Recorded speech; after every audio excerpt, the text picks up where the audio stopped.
అందరికీ నమస్తే అండి. పోలీస్ వ్యవస్థ చాలా బలమైన వ్యవస్థ. చాలా నమ్మకమైన వ్యవస్థ. సామాన్యుల నుంచి ప్రజాప్రతినిధుల వరకు. అక్కడ సీఎం అయినా, ఇక్కడ సామాన్యుడైనా ఎవ్వరికైనా సరే పోలీసులే రక్షణ కల్పించాలి. సో పోలీసులంటే అందుకే సమాజంలో ఆ గౌరవం ఉంటుంది, ఆ భయం ఉంటుంది, ఆ భక్తి ఉంటుంది, అన్నీ ఉంటాయి.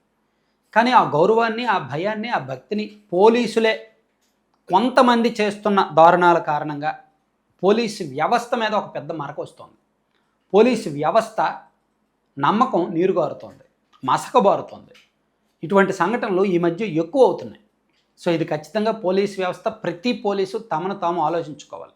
ఎందుకంటే ఒంటి మీద ఖాకీ యూనిఫామ్ అంత ఈజీగా రాదు. సాధారణ కానిస్టేబుల్ అయినా సరే కానిస్టేబుల్ ఉద్యోగం రావడానికి కనీసం 2 ఏళ్ళైనా కష్టపడే ఉంటాడు. అలాగే ఒక ఎస్ఐ, స్టేషన్కి కాపలా కాసే ఒక ఎస్ఐ అయినా సరే ఎస్ఐ ఉద్యోగం రావడానికి కనీసం 3-4 ఏళ్ళు కష్టపడే ఉంటారు. ఎస్ఐ అయిన తర్వాత సుదీర్ఘకాలం వెయిట్ చేసి ప్రమోషన్ కొట్టి సిఐ అవ్వడం కానీ, లేదా గ్రూప్ 1 రాసి డిఎస్పీలు అవ్వడం కానీ, అలా ఒంటి మీద ఖాకీ యూనిఫామ్ రావడానికి అహర్నిశలు కష్టపడితే మాత్రం రాదు. అలా వచ్చిన తర్వాత ఓకే, తప్పులు అవినీతి సర్వసాధారణం అండి. సమాజంలో మన చుట్టూ ఉన్న ప్రతి ఒక్కడు అవినీతి పరుడే. ప్రతి ఒక్కడు అవకాశం ఉంటే ప్రతి ఒక్కడు డబ్బులు ఏదో ఒక రకంగా దోచుకుందామని చూస్తాడు. తప్పే కాదు. అది తప్పు అయినా సరే దాన్ని మనం సమర్థించగానే తప్పదు. వ్యవస్థ అలా అలవాటు చేసింది. అయితే నీచమైన తప్పులు చేయకూడదు. కానీ ఇప్పుడు పోలీసుల్లో అవి పెరుగుతున్నాయి. అమానవీయ తప్పులు చేయకూడదు. కానీ పోలీసుల్లో ఇప్పుడు అవి పెరుగుతున్నాయి.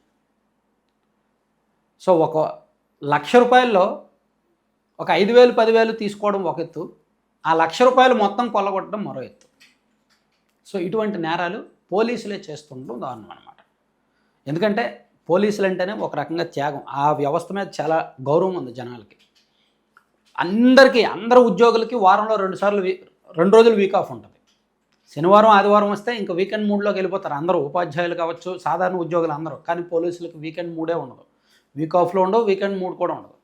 ప్రతి ఉద్యోగికి కూడా ఒక టైం ఉంటుంది. టీచర్లు అయితే సాయంత్రం 4:30, 5 వరకు, బ్యాంక్ ఎంప్లాయీ అయితే సాయంత్రం 6 వరకు. ప్రతి ఉద్యోగికి టైం ఉంటుంది. కానీ పోలీసులకు టైం కూడా ఉండదు. సో అంత కష్టపడుతున్నప్పుడు, అంత బలమైన వ్యవస్థగా ఉన్నప్పుడు చేస్తున్న పనులు ఇంత నీచమా? అద్దంకి నియోజకవర్గంలో 2 ఎస్ఐలు, నాగరాజు గారు అండ్ నాగమల్లేశ్వరరావు గారు, వాళ్ళు దొరికిన సంఘటన వెనక ఎంత పచ్చి నిజాలు ఉన్నాయో తెలుసా? ఎంత దారుణాలు ఉన్నాయో తెలుసా? సో ఆ విషయంలో నిజాలు మాట్లాడకుండా చాలామంది నోళ్ళు నొక్కేస్తున్నారు అక్కడ పోలీసులు. కానీ చాలా దారుణమైన నిజం అది. అక్కడ ఆ బల్లికురవ మండలంలో గ్రానైట్ క్వారీలు ఎక్కువ. అందులో అధికార పార్టీ నాయకులు నిర్వహిస్తున్న క్వారీలు ఎక్కువ ఉన్నాయి. సో ఆ గ్రానైట్ క్వారీ అంటేనే అప్పనంగా సంపాదిస్తారు వాళ్ళు. బీభత్సంగా సంపాదిస్తారు. గవర్నమెంట్కి చూపే లెక్క ₹10 ఉంటే వాళ్ళు అప్పనంగా దోచేది ఒక ₹50, ₹100 ఉంటుంది. సో ఆ సంపాదన ఏం చేయాలో తెలియక అప్పుడప్పుడు పార్టీలు చేసుకుంటారు. మందు, విందు, చిందు, పొందు అన్నీ ఉంటాయి. సో ఈ క్రమంలో మొన్న ఆదివారం ఈర్ల గంగమ్మ ఉత్సవం జరిగింది. అక్కడ జాతర జరిగింది. ఆ జాతరలో అక్కడ అదేమి ఊరు కాదు, బల్లికురవకు ఒక 5 కిలోమీటర్ల అవతల ఈర్ల గంగమ్మ ఆలయం ఉంటుందన్నమాట. అక్కడ జాతరలో గ్రానైట్ అసోసియేషన్ వాళ్ళందరూ, ఆ క్వారీ నిర్వాహకులందరూ కలిపి ఒక పార్టీ ఏర్పాటు చేశారు. ఆ పార్టీకి పోలీసులు వెళ్ళారు. అందులో పోలీసులు పాల్గొన్నారు. దానికి సంబంధించిన ఆధారాలు బయటకు రాకుండా, ఎవరు మాట్లాడకుండా అంత గుప్చప్ చేస్తున్నారు. కానీ నిజాలు లోకల్లో తెలుస్తాయిగా, లోకల్లో చర్చ నడుస్తుందిగా. ఎంతకాలం దాయగలరు? అసలు మద్యం తాగిన వ్యక్తి డ్రైవ్ చేయడం ఏంటి? అసలు పోలీసులే ఆ మద్యం బాటిల్లో గంజాయి పట్టుకొని వెళ్ళడం ఏంటి? ఆ కారు ఆటోను గుద్దింది కాబట్టి, యాక్సిడెంట్ అయింది కాబట్టి విషయం బయటకు వచ్చింది. లేకపోతే విషయం బయటకు రాదు. ఇది ఎవరో ఒకరి ఇంట్లోకి వెళ్ళిపోద్ది.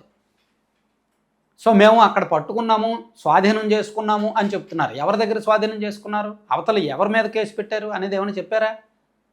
సో దీని మీద ప్రభుత్వం కూడా అసలు రెస్పాండ్ అవ్వట్లా. ప్రభుత్వం కూడా కుక్కిన పేనులాగా సైలెంట్గా ఉంటుంది. అసలు దీని మీద ఎవరు మాట్లాడట్లా. ఇది ప్రతిపక్షానికి ఆయుధమేగా, ప్రతిపక్షానికి ఒక అస్త్రమేగా. సో ఆ నియోజకవర్గంలో ఈ ఇద్దరు ఒక సంఘటన, ఒక ఉదాహరణ మాత్రమే. అంతెందుకండి, 3 నెలల కిందట జరిగింది సాయికృష్ణ కేసు. ఎంత దారుణం అండి అది!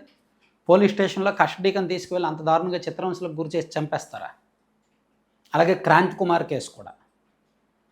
సో ఇలా ఇటీవల జరుగుతున్న కొన్ని సంఘటనలు పోలీసు వ్యవస్థకి ఎలాగైతే మాయని మచ్చో, కూటమి ప్రభుత్వానికి కూడా రాజకీయంగా నష్టం చేస్తున్నాయి.